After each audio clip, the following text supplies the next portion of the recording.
Hola, ¿qué tal? ¿Cómo estás? Welcome to lesson 7, I think, video 7.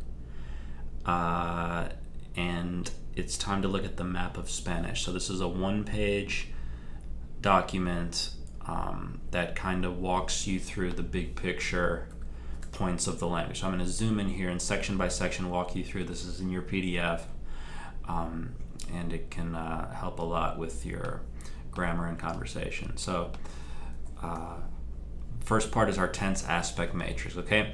Now, there's two ways to look at this entire document. One is that it's too much and it's overwhelming and I don't so on and so forth. That's one way to look at it. The other way to look at it is, okay, there's a lot of good stuff here. I don't know how to, I don't necessarily know all of it, or all at once, and not everything's 100% clear, but there's a whole bunch of stuff that I can grab onto and a whole bunch of stuff I can use, and that's the way that I want you to look at it. There's a lot of stuff that you already know here, and a whole lot more that you'll end up learning. It's like a map. You still have to walk the territory, but at least you know what the big picture sort of look is of the whole thing. So tense aspect matrix looks like this. This is all past tense, okay? And there's 3 types of past tense. This is true in English too. Simple, continuous, and perfect past tense. Okay, so in the simple past, hablé means I spoke. Okay, continuous is I was speaking, and perfect is I had spoken. Okay, so I spoke Spanish I spoke with him the other day. All right, hablé con él the other day. Spoke with him. I was speaking with him when you called. And I had spoken with him before. It was not the first time. That's an example of how to use each one of those. Okay. Of course, I'm just using the verb hablar here, to speak, AR verb. And I'm only using the first person conjugation of that. I'm saying I spoke, I was speaking, I had spoken. So of course there's other verbs that you'll need to learn and work into your conversation and know the pattern and so on and so forth. And then there's other conjugations, other persons. There's second person. You spoke, or did you speak? You were speaking. He, she, we, they were speaking, and so on and so forth. Which is why you get the verb the book 501 Spanish verbs. That takes care of all of that. All right. So just for now, as a overview of the grammar, we're just going to use one verb in the first person to look at the 1, 2, 3, 4, 5, 6, 1, 2, 3, 4 by 3, this 12-point matrix that represents pretty much the whole grammar of Spanish. Okay, moving on to the present tense column. Simple present is hablo, I speak. Right, I speak Spanish, hablo español. Speak English, hablo inglés.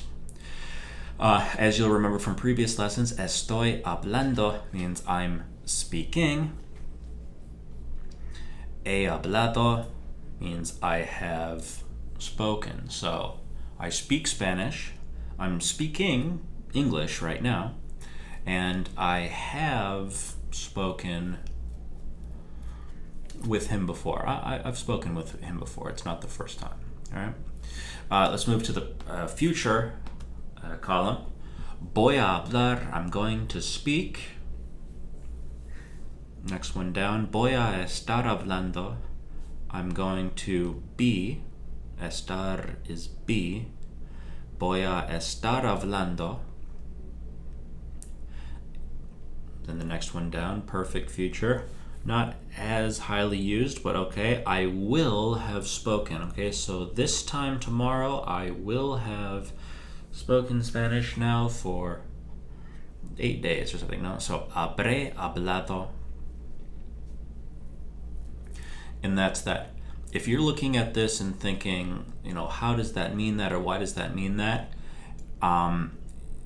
First, you got to trust that with time and with the using of these things, it starts to become natural and automatic. And I don't know how, but it's the same thing like in English. Like if you ask me, why does do mean I do this or I don't do? Like what does don't do? What does don't mean? why does I don't know.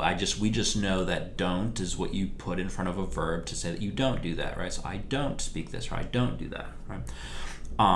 That becomes second nature just through repetition, just through the use of the language, and particularly through the expressing thought through that grammatical pattern. It's the process of expressing thought through grammar and through words that makes the language like a living thing in your mind. Okay, so just remember that. Don't worry about, looking at it and saying, oh, abre, of course that means, just let that come with practice, with experience. Let that come with the process of expressing thought, to communicate, to express your own real thoughts to other people through these things. Final column is called conditional. That's the would stuff. So simple conditional hablaría means I would speak. Okay, so if it's called conditional because it's if conditions were different. So if conditions were different, if you lived in Mexico for the last 10 years, you would speak Spanish, right? So I would speak Spanish. Hablaría español. If I were there now, I would be, estaría, would be speaking. Estaría hablando español. And then here, I would have spoken. If I had known, I would have done such and such. Habría hablado. So just a quick overview. No pressure to learn anything right now. Just be aware that these categories exist. I spoke.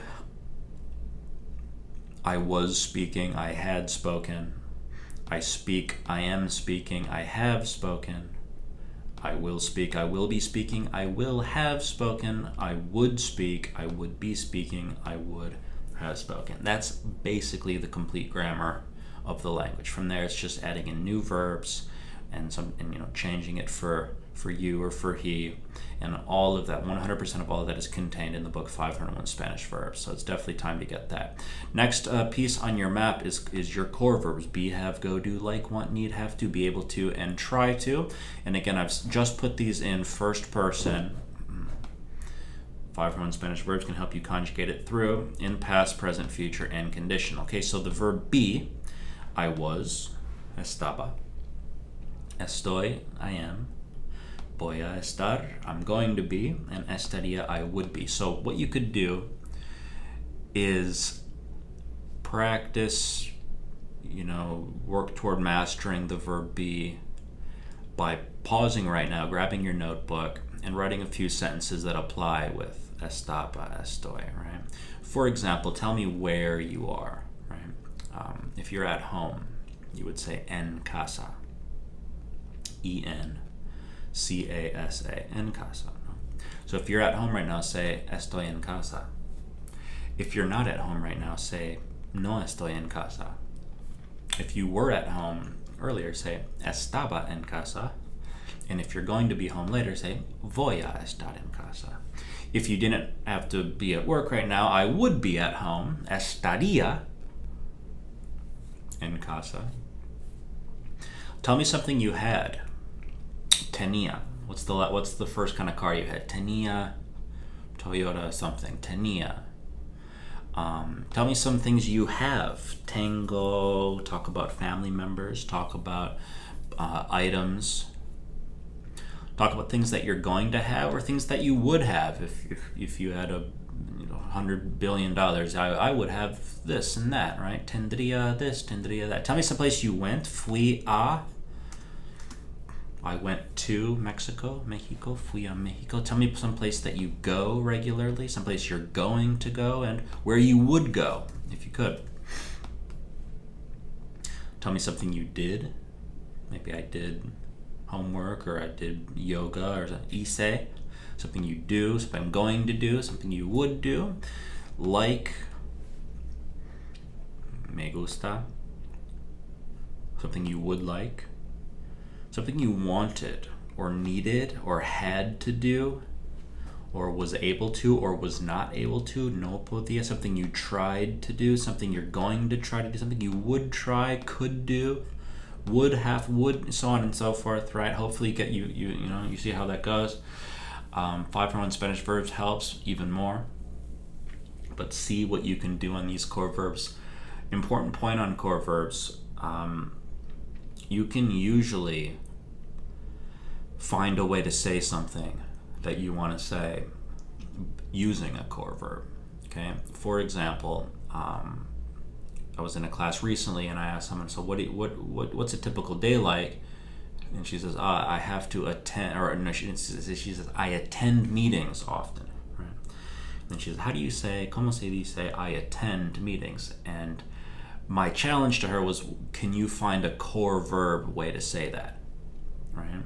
So she thought about it and said, oh, well, I could say I have meetings, or even I go to meetings. It's not like you have to say I attend meetings. You could say I go or I have meetings, right? So that's a big lesson. Often you can use a core verb to say the things that you want to say. And it's up to you to kind of creatively find a way to express the thoughts that you want to express by using something that you already have. Okay, so don't try to think in English and then translate every word. Just try to stick to what you have in Spanish and be creative with even the little bit that you may have.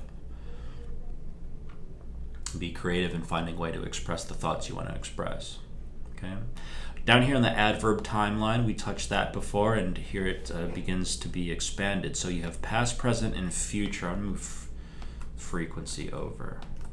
So here you've got the past, present, and future again, okay, on the hour level. Earlier today, right now, what are you doing? What are you going to do later?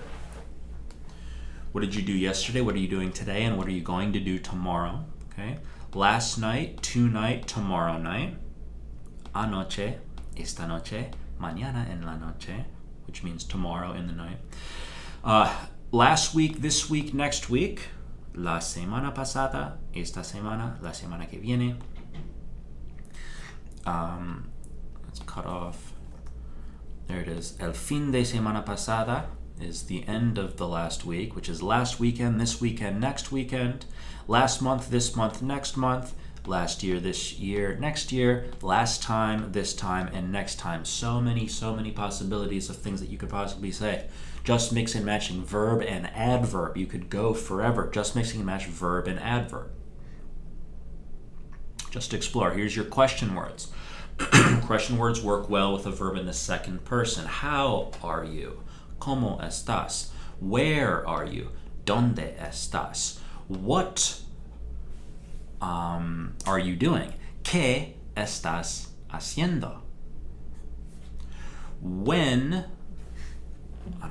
did you arrive? ¿Cuándo llegaste?